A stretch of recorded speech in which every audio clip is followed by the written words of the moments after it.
वर्षा पागरे आमे बाहरिलु बुलिवाको रास्ता रे गला बेले गोटे जलखिया दुकान रे रही सेठी जलखिया करलु।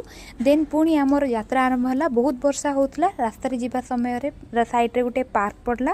सेठी किछि समय रही गलु, किछि फोटो उठेलु। पार्क टी मिशन शक्ति द्वारा होइतिला।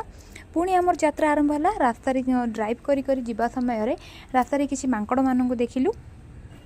ड्राइव करू करू आमे जाई पहुंची गलु पात्रपुर ब्रिज रे।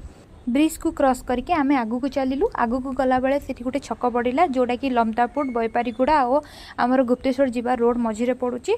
सेठी आमे मक्का खाइलु। गरम गरम मक्का बहुत टेस्टी थिला। सेटा खाइला परे पुणी थरे आमे ब्रिज को रिटर्न कलु। रिटर्न कला परे सेठी किछि फोटो उठेलु। वर्षा पाई सेठार पानी बहुत बढ़ी जाइतला। किछि समय सेठी रहिलु। सेठी रहिबा टाइम रे देखिलु आमर किछि शिव भक्त बोलबम जीवा पई प्रस्तुत होउचंती। कोरापुट डिस्ट्रिक्ट रो या होची गोटे फेमस जगह जोटा कि भोजी पे बहुत प्रसिद्ध है।